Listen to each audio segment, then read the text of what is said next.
Welcome to Real News. I'm Mark Steiner. Good to have you all with us. Well, as we all know, the impeachment vote is in the House, and they are going to move ahead. And I actually can't believe this is actually the third impeachment process I've been watching. This one's really different in terms of the depth of the partisan warfare. The proceedings will happen now in the Intelligence Committee, then go to the Judiciary Committee, and that'll all begin shortly, and they allegedly will be open to the public. We'll talk about what that means.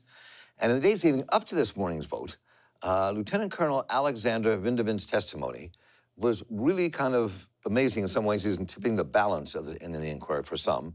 And others really attacked him, which we'll talk about in the conservative media, as being almost like a traitor, which is attacking his patriotism. We'll talk a bit about that and the complexity of that with people who have pushed for this idea of an impeachment for a while, and others on the left who did not want to see the impeachment. Now, though Vindeman's testimony was devastating to Trump, it continues an odd alliance, it seems to me, as I mentioned a moment ago, of progressives in the military and intelligence world. And what does that mean? Now, the White House Republicans are calling this a sham, and the partisan warfare is breaking out, and this could be a precursor in many ways to the coming election. What could happen there? Polls show us that our nation is deeply divided. We all know that. But swing states now seem to be swinging to opposing impeachment. What does that mean, and why? How does that portend? The polls are mixed. It could mean many things. And what just happened, and where will this take us? That's what we're going to talk about right now with our guests. William Rivers Pitt is senior editor and lead columnist at Truth Out. His most recent book is The Mass Destruction of Iraq, The Disintegration of a Nation, and Why It Is Happening.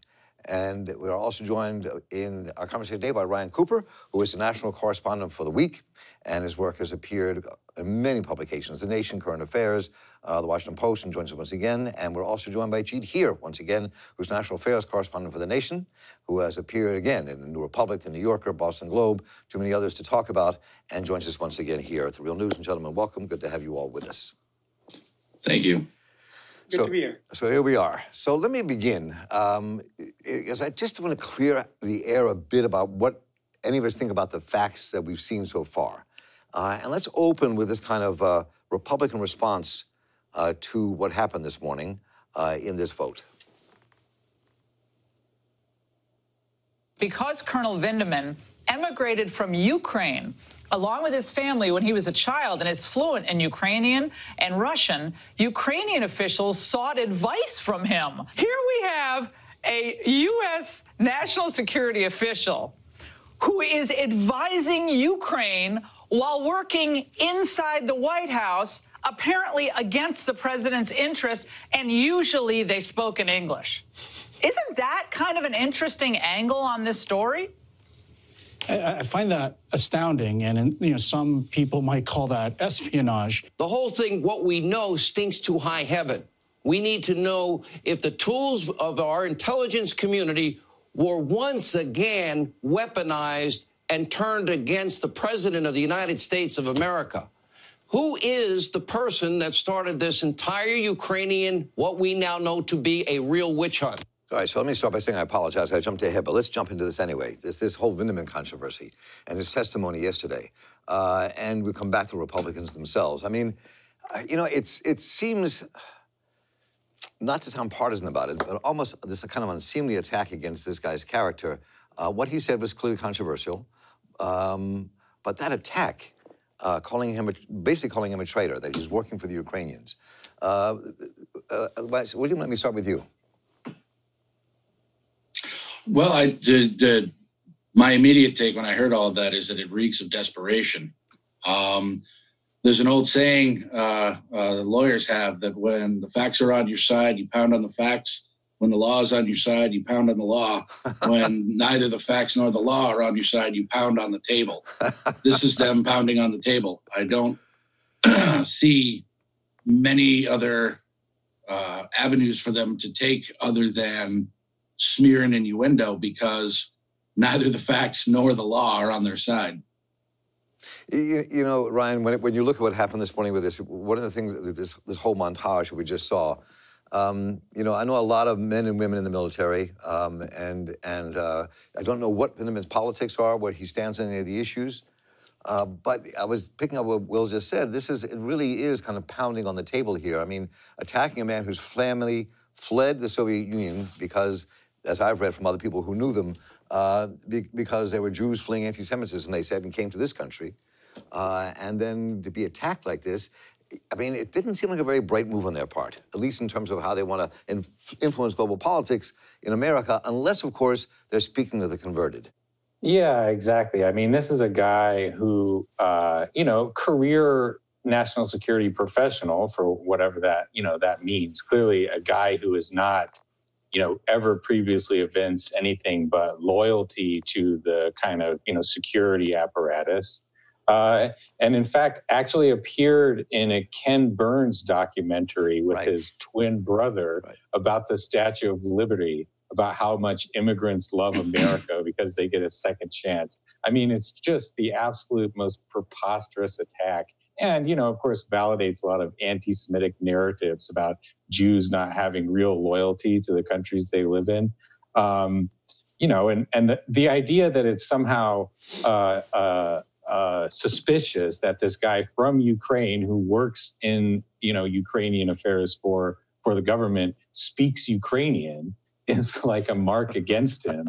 I mean, it's sort of pathological American nativism and xenophobia, as if like the slightest bit of knowledge about other countries or knowledge of even other languages, just how to speak them, is like a mark against you. I mean, geez.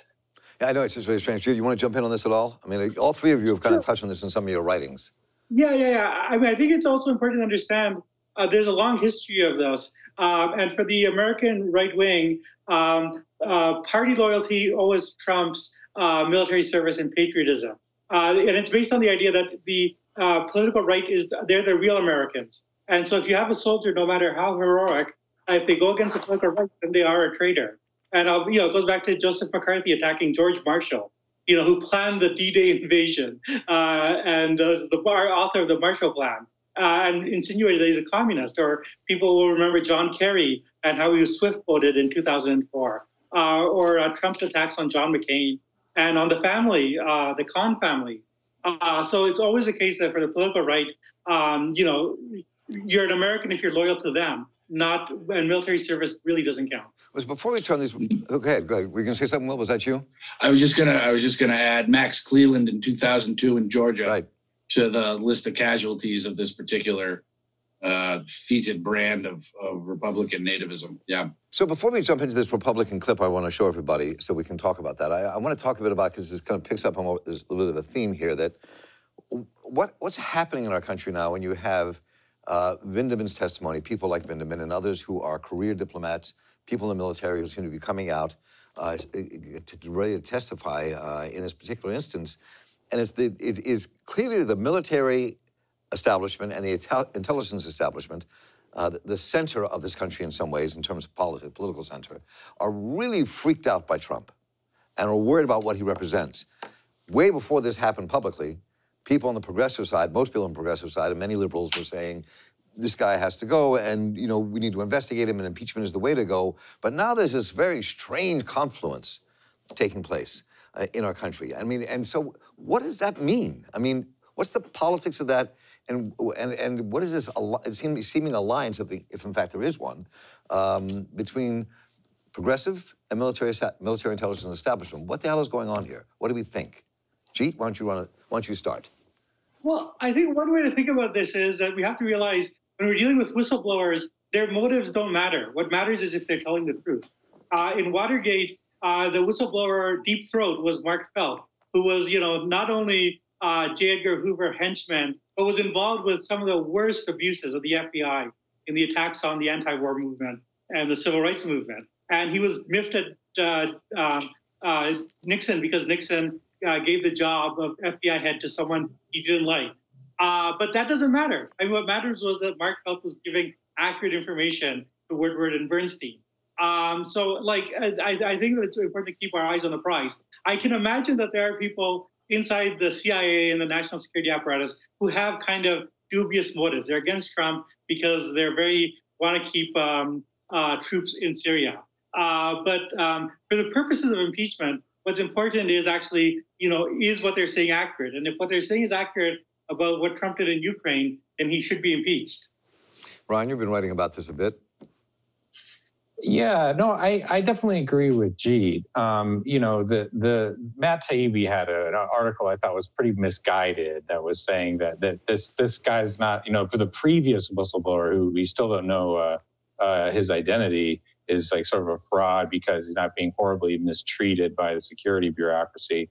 But yeah, I think that's like, you know, what matters is if what he said is true, as you said. But I think, you know, to your broader point about, you know, what this kind of like maybe a tactical alliance between, you know, the security bureaucracy and the progressive movement entails is that there's a confluence of interests, you know. We could compare this to the Snowden revelations, you know, and that was that like the government's running this dragnet surveillance program and they're trying to collect basically everything on everyone all the time. But that, you know, it existed at least ostensibly for the purposes of, you know, securing America, right? Like that was the defense of it. And I think that the security people actually believe that. But what you see from this guy Vindman's testimony is that it is just absolutely undeniable that what Trump is doing with this Ukraine stuff is just furthering his own narrow partisan goals and committing tons of crimes. And so, you know, like that for a lot of those folks is you know, impossible to swallow. And so I think you could just say that in an ideal world, at least, you would just sort of pocket that, you know, the sort of tactical alliance. And once Trump is gone, then you go back to hashing out whether or not the security, you know, the dragnet surveillance and all of that stuff is you know, worth it or like benefiting America or whatever. You know, and I'm clearly on the Snowden side of that equation. But for the purposes of Trump, you know, I don't see really any problem with you know, taking your friends where you can find them. Will? Well, I would defer to Molly Ivins on the progressives inadvertently teaming up with the national security state. You dance with them what brung you. But it also occurs to me, I concur with everything my fellow hosts have said, but it also occurs to me that one of the things that I tend to believe is that in this situation with Trump and just the serial monstrosities that have taken place during this administration, the part of the iceberg that you see above water is only 10% of the iceberg. And I strongly suspect that a lot of people in the national security apparatus of the country, the State Department, the rest of it, know a hell of a lot more than we do and are compelled to act in this or with whatever tools that are available to see that this person is removed from power. I sometimes being an insider is not a bad thing. I would tend to trust their instincts on this. So let's go to where this partisan battle is going on right now. And let's go to the clip I was going to show you earlier, which is the clip from the Republicans and the response to this impeachment vote. Trying to put a ribbon on a sham process doesn't make it any less of a sham. If we've learned anything from the investigation so far, we know the majority does not think due process is necessary. They don't even think basic fairness is necessary. A yes vote on this resolution today gives a stamp of approval to a process that has been damaged beyond all repair in a blatant and obvious coup to unseat a sitting president of the United States. Instead of voting on and taking up the issues that matter to the American people, we continue to chase this wish hunt, trying to take down the accomplishments of our President Donald J. Trump. Speaker Pelosi needs to end this infatuation with impeachment and start focusing on the real problems of this country that are not getting addressed, like properly funding our defense, like passing a bill to lower drug prices. But Speaker Pelosi won't bring that package of bills to the floor because she's infatuated with impeachment. So here we have it. And I think that this is part of the political war that's taking place at the moment. And you also have what the polls are beginning to tell us about how deeply divided this country is, when the polls are showing that maybe 50% or more of Americans around 50% support the impeachment process. A little bit large majority believes that the process should take place but don't believe in removing the president at this moment. And you can see the polls are also talking about things in the swing states where most people in those swing states that they're focusing on for this coming election are not supporting the impeachment. But there's still some wiggle room when you look at how they ask the questions and what could happen. So this is actually a political battle taking place. I mean, yes, Trump appears to have broken the laws that violated the Constitution in trying to negotiate with Ukraine to investigate another politician in the course of an election. And you can see that internal battle going on there in the halls of the White House that people have written about and talked about. So talk about this in this political sense. What is this setting up when you can see the deep divide taking place and how it's being voiced by the Republican leadership? Will, why don't you jump up on this one first? Well, I would push back a little bit on the notion that we're a divided country insofar as from all the numbers that I've seen, the hardcore Republican base is somewhere between 15 to 25% of the country, which leaves a rather large supermajority outside of that particular fence. I find it, I was listening to Minority Leader Kevin McCarthy. I think the main talking point you're going to hear from Republicans going forward is that why don't you let the people decide? Why are you doing this in an election year? Willfully ignorant of the fact that the reason why we're all here to begin with is that Donald Trump was messing with people's ability to have a free and open election process by trying to bring in a foreign power to foul up the process. It is a political process, and I think, well, before the public portion of this exercise is about to begin, and before the public portion of the Watergate process was undertaken, public approval to impeach Richard Nixon was sitting at 19%. Right. When it was done, public approval to impeach him was at 57%. We are, by most of the polls I've seen, somewhere around 48, 47, 49% in approval before the public process has begun. So I think those numbers are going to rise steadily as more and more people tune into these proceedings as they go forward. So Ryan, let me go to you, and Ajit, please jump in as soon as that's done. I want to kind of push this a little further. I mean, and I hear what you're saying, Will. I mean, the polls are also talking about that there's a solid 43% of people in this country that seems fairly unshakable at this moment that support Donald Trump and are continuing to do it. And I think that we're kind of in an era where the partisan world is kind of much more glaring because the top of the government itself, the Congress itself, is no longer just a place for white men to enjoy each other's company and disagree politically. There's a real battle, it seems to me, for the soul of America, much like in the late 60s and early 70s. I wonder, Ryan, pick up on that and where you see this going. Yeah, I mean, you raise a good point in that, I would certainly guess that the ceiling on impeachment is quite a bit lower than it would have been back in the 1974, when the country was much less polarized, when you had a fair number of liberal Republicans and conservative Democrats. But I also think that you see the tactical benefits in this impeachment process of being confident and going with your feeling that you're doing the right thing and pushing forward, even if, like some narrow polls before you start doing anything are kind of unfavorable, because Trump is clearly panicking about this. Republicans, as you just showed us, are ginning up these ridiculous excuses, like, why won't Nancy Pelosi pass a bunch of bills that have 0% chance of passing the Senate?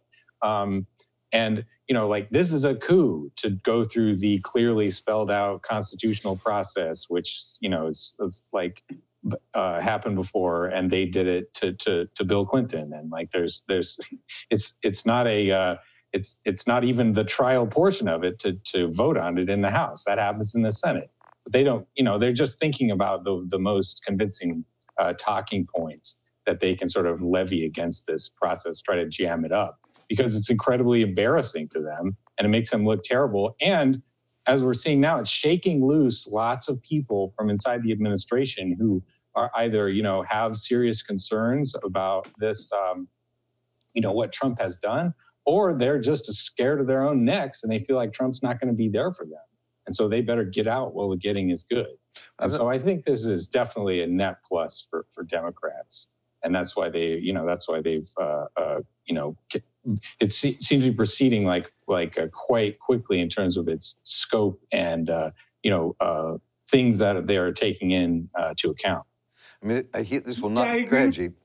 Yeah, I agree with that. That this is like, everything that was warned against before the impeachment started has turned out not to be true. And the opinions have really solidified on the Democratic side. And I think intensity also matters a lot. If you look at Trump's approval rating, the strong disapproval is twice the strong approval. That is to say, there's a lot of Republicans that are sticking with Trump because he's a Republican. He's their guy. And that partisanship comes into play. And it's in Trump's interest. And that's why they're constantly harping on, making this into a partisan issue. But clearly in terms of confidence in what people are doing, the Democrats have the upper hand. And I also, I think we shouldn't just see this as a narrowly political issue. It's also an issue of constitutional duty.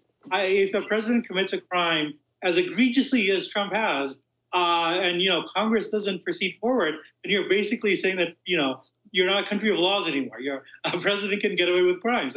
So I don't even I resist the idea that we should just be looking at the polls. And I think that at some point we have to look at what are the facts of the case. No, if we were looking at polls back in the early 60s, we wouldn't have sat in the South or marched against the war. So, I mean, that's very true. But let me close with this. A former correspondent for Real News, Aaron Mate, who also writes for The Nation now, and you and I talked a bit about this, Jeep, had this tweet. Let's check out this tweet, and it's talking about, because on the progressive side, there were a lot of angst about the whole Russia gate and more. And Aaron tweets, Dems want to impeach Trump for freezing military aid that Obama refused to give to compel probes of Ukrainian meddling. That did happen. And Biden, whose son made $50,000 a month, all based on testimony from hawks who want to fight Russia in Ukraine, I don't think it's a winner. Let's talk about that for a moment. It's a clear sentiment from people on the left. And what do we make of that? Where do we go with that, Ryan? Why don't we start with Jeet this time? He's your colleague at The Nation. We'll start with you, then we'll jump to Ryan. Well, there's obviously divisions inside The Nation magazine on these issues. And I'll just say, for me, the key, it's not one could debate the policy. Is it wise to give this money to Ukraine or not? I'm someone who opposed the expansion of NATO in the 90s to include the Eastern Bloc. But that's neither here nor there. What's happened is, in this case, money was allocated by Congress, and Trump was withholding that money to use it as leverage to get Ukraine to manufacture a case against Biden, to say on CNN that there's an investigation in order to embarrass Biden. And I just think if you have a president that does that uses the office of the presidency to smear his political enemies and is allowed to get away with it, then do you really have a constitutional republic anymore? Or are you a banana republic? Good question, Ryan. I'm sorry, go ahead. I cut you off. Yeah. This is a case of, slate pitch brain gone completely, systemic.